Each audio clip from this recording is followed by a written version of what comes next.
안녕하세요. 김태훈의 현명한 투자자 방송 시작하겠습니다. 오늘은 현대모비스와 현대글로비스에 대해 잠깐 말씀을 드리겠는데요. 오늘 장 초반에 현대모비스가 10%가 넘는 급등세를 나타냈고 현대글로비스도 아주 큰 폭의 변동성을 보여줬습니다. 이렇게 하루에 굉장히 무거운 주식들인데 하루에 그 급등락을 보여준 이유는 정몽구 회장의 사망설이 장 초반에 시장에 퍼졌기 때문에 그렇습니다. 특히나 이 정몽구 회장이 아직까지 지분 정리를 다 하지 못한 상태에서 갑작스럽게 사망할 경우에는 정의선 회장이 물어야 될, 부담해야 될 상속세뿐만 아니라 지배구조 개편에 대한 요구가 나올 수 있기 때문에 이에 대해서 들어갈 돈이 오늘가가 거의 한 몇 조 원의 돈이 들어가기 때문에 어떻게든 현대차 그룹 내 큰 변화가 이루어지고 그 핵심에는 지주회사 역할을 하고 있는 현대모비스의 지분이 가장 중요한 키의 역할을 하게 될 겁니다. 그렇기 때문에 일단은 현대모비스 주식에 대해서 묻지마 매수가 유입된 거라 할 수가 있겠죠. 물론 이 정몽구 명예회장의 건강 이상설은 오후에 들어서 이제 풍문조회를 통해서 이제 부인되었죠. 사실 무근이라고 이제 회사 측에서 밝혔습니다. 그러면서 이제 이런 주가 급등이 좀 잦아지면서 주가가 다시 하락하는 모습을 보였는데요. 그만큼 우리나라 재벌들은 이 지배구조 개편과 또 이 상속 증여의 문제가 주가에도 영향을 많이 미치는 그 중요 이슈가 되고 있다는 것을 알 수가 있습니다. 현대차 그룹 지배구조를 보면 굉장히 복잡합니다.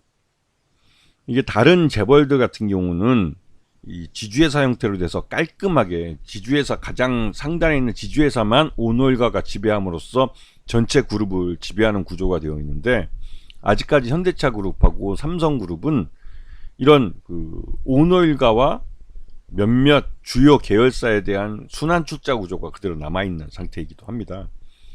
그나마 삼성은 이재용 회장으로 넘어가면서 경영권 승계가 이루어지고 또 이건희 회장이 사망하시면서 이 상속세를 부담하고 또 아직까지 지배구조 개편을 하지 못했지만 계열사 간의 이런 순환 출자 구조를 많이 정리해 놨습니다. 하지만 그에 비해서 현대차 그룹은 아직까지도 이 순환 출자 구조를 정리하지 못한 상태죠. 그래서 지금 현재 정의선 회장이 회장으로서 역할을 하고 있고 정몽구 명예회장은 등기이사에서도 물러나서 완전히 이 현대차 그룹의 공적인 자리에서는 다 물러나서 주변을 정리하신 상태이긴 하지만 이 정의선 회장이 아직까지 지분을 정몽구 회장이 보유하고 있는 주요 계열사들의 지분을 넘겨받지 못했다는 측면에서 이 지배구조 개편도 그렇고 경영권 승계도 그렇고 완성되지 않은 그림이라고 할 수가 있는 것이죠. 그래서 지금 현재 이 정의선 회장이 개인적으로 갖고 있는 지분들, 주요 계열사의 지분들이 향후 이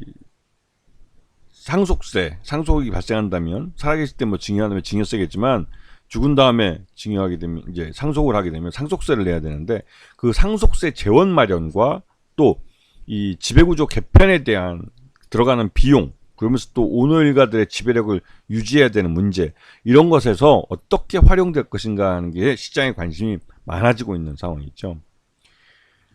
지금 현재 나와 있는 여러 가지 설 중에 지금 현재 나와 있는 이 현대차와 현대모비스, 기아차 이 중심에 현대모비스가 존재하면서 이걸 통해서 현대차와 기아차를 지배하고 그 밑에 수많은 계열사들을 지배하는 구조로 되어 있어서 이 순환고리를 끊어야 되는 겁니다. 이게 말 그대로 오너일가에서 이 현대차그룹 홀딩스로 딱 오너일가가 이 현대차그룹 홀딩스 그러니까 지주회사를 지배하고 이걸 통해서 나머지 현대차와 모비스와 기아 같은 주요 계열사를 지배하는 형태로 바꿔야 하는 것이죠.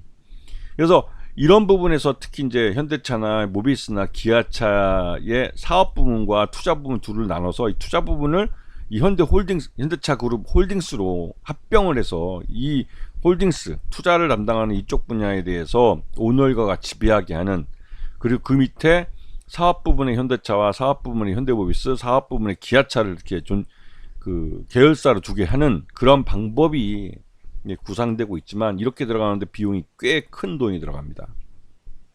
그리고 이렇게 현대차그룹 지주회사에 대한 그 지배력을 오너일가가 좀 더 비용을 적게 들이면서 확실하게 지배하려는 방안을 지금 여러 가지로 지금 만들려고 하고 있는 것이죠. 지금 보시게 되면 정의선 회장이 갖고 있는 지분, 현대모비스, 이제 실질적인 현대차그룹의 지주회사 역할을 하는 회사인데, 이 현대모비스에 대해서는 0.32%밖에 갖고 있지 않습니다. 그리고 정몽구 회장은 현대차 자체에 대해서 5.33% 갖고 있고, 현대모비스를 7.15%를 갖고 있기 때문에 실질적으로 정몽구 회장의 단일 최대주주가 되는 것이죠. 그런데 이 지분들은 모두 이 정의선 회장한테 증여될, 왜냐면 외아들이기 때문에 정의선 회장밖에 이 물량을 넘겨받을 사람이 없습니다. 그래서 이거를 넘겨받게 되고, 그 사이에 이제 현대해철이나 현대글로비스, 현대엔지니어링 같이 이런 다른 지분들은 아마 이 상속세나 이런 것을 사용할 때 그 재원으로 활용될 가능성이 큰 거죠. 특히나 현대글로비스와 현대오토에버, 그다음에 현대엔지니어링 이런 종목들은 정의선 회장이 많이 갖고 있는 종목이기 때문에 이 종목들은 향후 이 글로비스를, 그러니까 이 현대모비스를 지주회사로 만드는 데 들어가는 비용, 그 오너일가가 부담해야 될 비용에 이런 종목들이 사용될 가능성이 큰 거죠. 지금 예를 들면 삼성물산을 제일모직과 합병하는 과정에서 삼성물산이 삼성전자와 삼성생명의 지분을 갖고 있기 때문에 삼성전자의 특히나 그 최대주주, 단일 최대주주로서 이 그룹을 지배하는 데 있어서 그러니까 삼성물산이 갖고 있는 위상 때문에도 그 삼성물산의 지배력을 그 오너일가가 행사하기 위해서 제일모직을 고평가하고 그 삼성물산을 저평가시켜서 둘을 합병시킨 게 지금도 불법 경영권 승계라고 해서 그 이재용 회장을 이제 법원에 들락거리게 만든 요인이 되죠. 정의선 회장도 그런 문제가 발생할 수 있는 그런 상황입니다. 그래서 어떻게든 정의선 회장이 안정적으로 이 정몽구 회장이 보유하고 있는 현대차와 현대모비스 지분을 넘겨받을 수 있어야만 안정적으로 이 현대차 그룹을 지배할 수 있는 것이죠.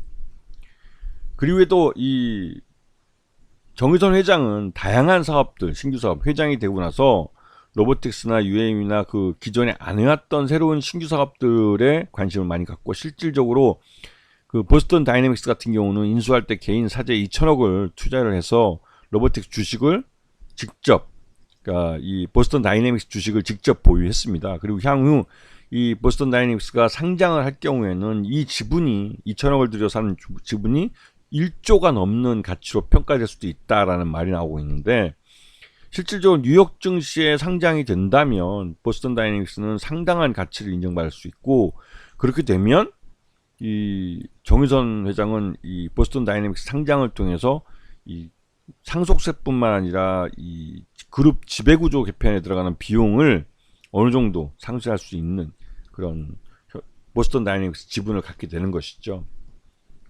그리고 여기서 앞에서 계속 말씀드렸지만 현대모비스 주가가 많이 급등하게 된 이유는 바로 이제 이 상속 문제와 또 지배구조 개편, 그러면서 또 한편으로 오너일가가 지배력을 유지할 수 있는 이런 문제가 이슈가 되고 있기 때문에 그렇습니다. 그래서 그 가장 핵심은 바로 이 현대모비스라는 것이죠.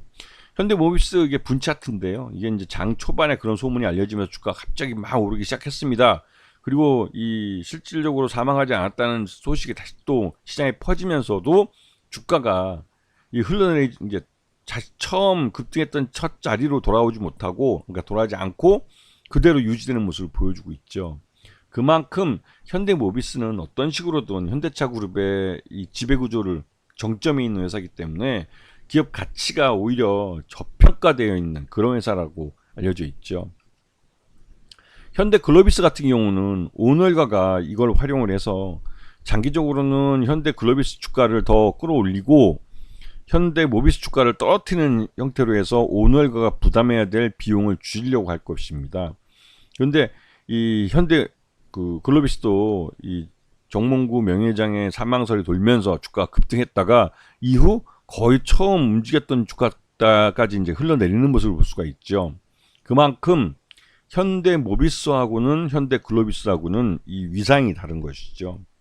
그래서 지금 현재 현대 글로비스와 현대 엔지니어링이라는 비상장 회사, 보스턴 다이내믹스라는 비상장 회사들을 이용해서 정인원 전 회장의 이 상속세뿐만 아니라 정몽구 회장에 대한 상속세뿐만 아니라 장기적으로 현대차에 대한 그룹 지배구조 개편에 들어가는 비용까지도 이제 그러니까 마련할 수 있는 그런 지분으로 사용하려고 하고 있는 것 같은데요. 근데 아직까지는 이 현대차 그룹의 지주회사가 어떤 식으로 그림이 그릴지는 아직 알려져 있지 않습니다. 왜냐하면 예전에 한번 시도를 했다가 현대모비스의 이런 핵심 미래 성장성 있는 사업 부분을 떼어내서 그거를 현대글로비스에 넘겨주고, 그래서 현대글로비스 기업 가치를 키우려고 했는데 현대모비스의 주요 주주로 참여하는 외국인 투자자들이 극렬하게 반대를 했죠. 또 그게 맞습니다. 왜냐면 자기 손에 있는 보석을 남의 손에게 그냥 넘겨주는 거니까, 아무리 지금 적정 가치를 평가해서 판다 할지라도 그 미래 가치는 말 그대로 이제 꿈꾸는 만큼 미래의 가치를 만들어낼 수 있기 때문에 이거는 기존 현대 모비스 주주들에게는 굉장히 큰 손해였던 거죠. 결국은 그거 실패했습니다. 그래서 지금 현재 현대차 그룹도 그렇고 삼성 그룹도 그렇고 이 지배구조 개편을 위한 지주회사 체제로의 전환이 가장 큰 이 경영의 핵심 화두가 되고 있는데, 오늘 현대글로비스나 현대모비스의 주가 급등은 그러한 사실들을 다시 한번 인식시켜주는 계기가 된 것이죠. 아시겠죠? 자, 오늘 방송 여기서 마치겠습니다. 감사합니다.